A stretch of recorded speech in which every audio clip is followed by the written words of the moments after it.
What's up, webheads? I'm Steven from the Hills Maniacs, and today I'm going to be continuing my series on the reviews of every live-action Spider-Man movie. I did last week. I did the original Spider-Man from back in 2002, the Sam Raimi directed original one, and now I'm moving on to Spider-Man 2 in this one. So let's talk about Spider-Man 2.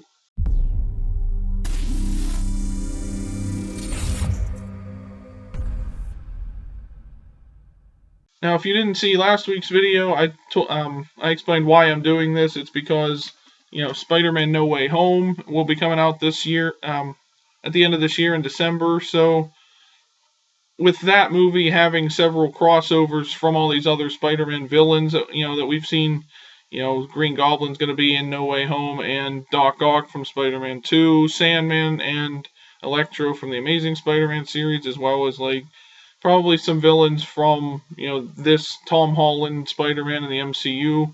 So with that whole everything being a crossover and everything else, and seeing all these characters come back, I thought I'd go back through and rewatch all the original live-action Spider-Man movies. And as I explained last week, I will not be including Spider-Man Into the Spider-Verse on this because I don't consider that live action. But I will be including that in my ranking video I do at some point down the road, where I'm going to rank every Spider-Man solo movie that we've seen. So that won't include Avengers Infinity War and Endgame and all that. It'll just be movies about Spider-Man. So all of these ones plus the Tom Holland ones, everything else, I'll include Into the Spider-Verse in that, but I will not be including it in these individual review series that I'm doing leading up to No Way Home. Because that one won't be the characters from that I don't think are going to be featured in No Way Home. That's why I'm not including it. But if you do want to see me do a review of that at some point down the road, let me know down in the comments section, and I'll try to do that sometime. But today I'm talking about the Sam Raimi directed Spider-Man 2. That we see Tobey Maguire's back as Peter Parker. Kirsten Dunst as Mary Jane Watson. And James Franco as Harry Osborn. All the original cast are back, but then we get some new characters. Alfred Molina plays Doc Ock. Dr. Octopus or Otto Octavius. In this movie, he's the villain, everything else. So, just like I said last week with my review of the first Spider-Man movie, I think this version of Spider-Man has been the best one we've seen on screen, because not just the movies themselves, this original trilogy of Spider-Man movies, but also the way Spider-Man is portrayed in these movies, and Peter Parker and everything else. It's so realistic. It feels more realistic. They did a great job of showing how he's struggling with his real life while also being a superhero. He has to balance both of those. He's the only superhero I can think of that we've seen in theaters and everything, and in movies and stuff like that actually doesn't want people to know who he is. You see, Tony Stark as Iron Man. In the first Iron Man movie, he just announces to the world, "I am Iron Man," and then from there, everything, kind of goes downhill for him. The whole world knows who he is. The whole world knows who the Avengers are and things like that. But in these movies, Peter is the only one that's trying to sort of cover up that he is Spider-Man. He doesn't want people to know he's Spider-Man, and that carries over throughout, not just the original Spider-Man movies, but all of them, even the ones in the MCU. Peter Parker has always been known to be one of the only heroes that actually hides his identity, because he's concerned about the well-being of everybody he cares about. He doesn't want them getting hurt because some villain that's tracking him down, goes after them to get to him, and he doesn't want them getting hurt in the process. He's the only one that you feel him truly care about that, and we see that portrayed very nicely in these particular movies with Tobey Maguire. You get that sense of stress from everything he's going through. He's starting to lose his job at the Bugle. He's trying to get other jobs throughout the whole movie. He's struggling with that. Struggling with trying to keep up his friendship with Harry, while also knowing that Harry wants to kill Spider-Man because of what happened in the first movie. So he's got that on his mind. He's got Mary Jane on his mind, trying to make it to her performances, but he always gets interrupted because he has to go be Spider-Man, So you kind of see all these struggles that he's going through in his life. And what I liked about this movie the most was that it actually showed, with all this stress and everything else, what happens when he makes the decision that he doesn't want to be Spider-Man anymore. Basically, he figures out that he gets a choice of how he wants to live his life, and he decides that with all these other things in his life that he's struggling with, he's only struggling with because he's late to class all the time and things like that because he is Spider-Man. So he basically makes the choice to not be Spider-Man anymore, and he does lose his powers because of that. It's not really explained exactly how it's not some cosmic thing where he just loses his powers. It's they actually did a good job where his mind kind of just takes that away from him because he doesn't want to be Spider-Man. He takes that stress off of his mind and focuses on other stuff, so his powers are sort of suppressed by his body. That's how you can kind of take that. So he suppresses his powers so that he can live his normal life. And I really liked that aspect of this. I thought it made it feel more grounded, and I said that in last week's video as well when I talked about, the first Spider-Man movie. I said how it's a more grounded thing because you feel that that realism to it. If we were a superhero and trying to live a normal life at the same time, that would be hard. That would be something, because we struggle with enough stuff as humans, just going through everyday life and things like that. So adding being a superhero on top of that, where you're trying to keep your identity a secret, adds 10 more levels of stress to that, really, And I like how they portrayed that throughout this movie. Meanwhile, along the way, a new villain is rising, Otto Octavius, basically invents these arms to help him do this experiment he's doing, but of course it goes wrong, and he ends up with the arms, attached to him, the big metal arms and everything else.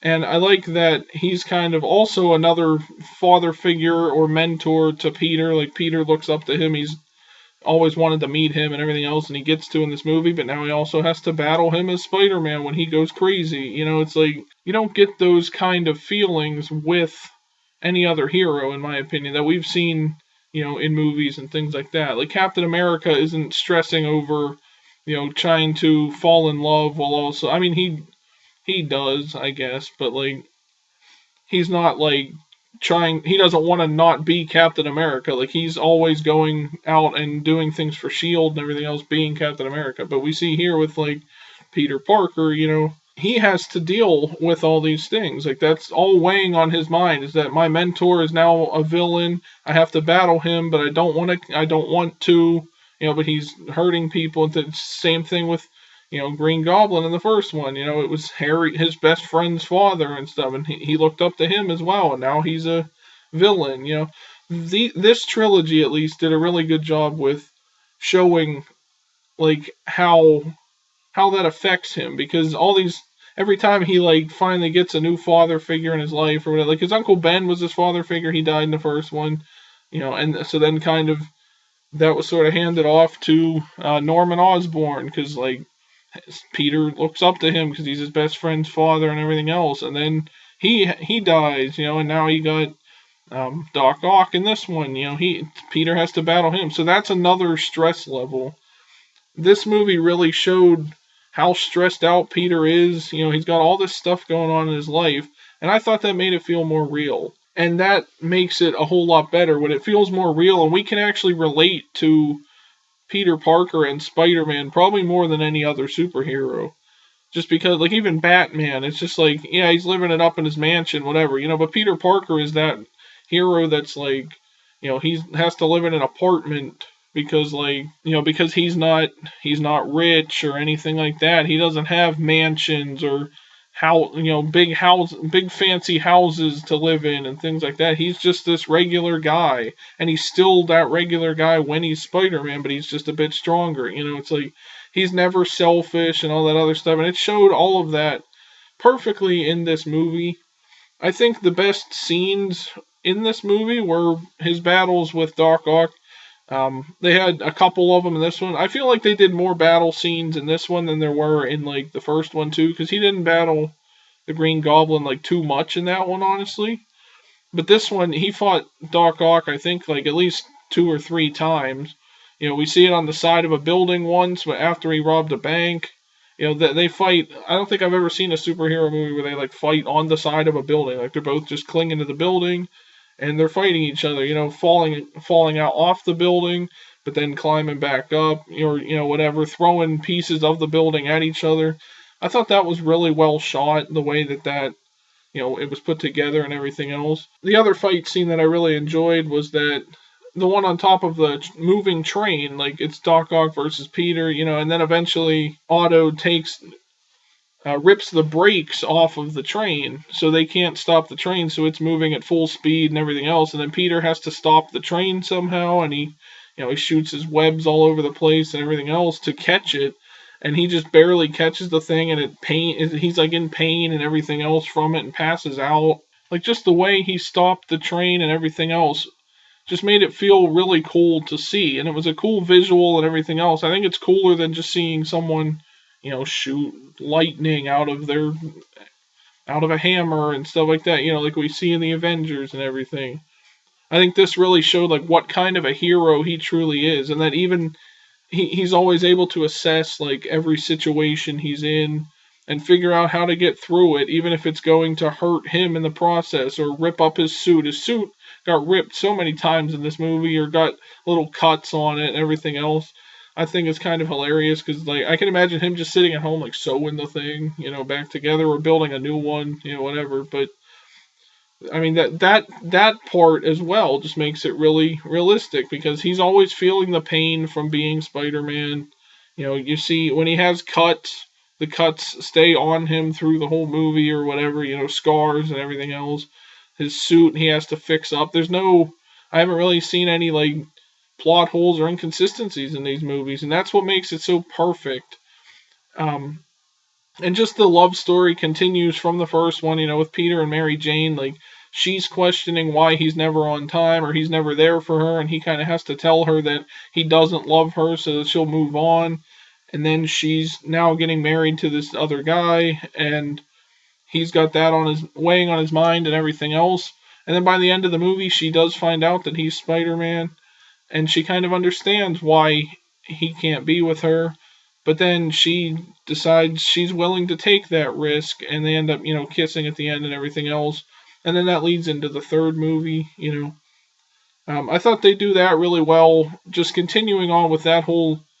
He's got that balanced on his mind. Like, that's his worst thing, is that he's always worried about how MJ feels about him, and he can't tell her how he feels because they can't be together, or his enemies will come after her, etc. And then also, on top of that, he has the struggle of keeping up his friendship with Harry, because Harry's going after Spider-Man because he thinks Spider-Man killed his father in the first movie, which didn't happen, but Harry doesn't know that, like, he died from his own glider hitting him.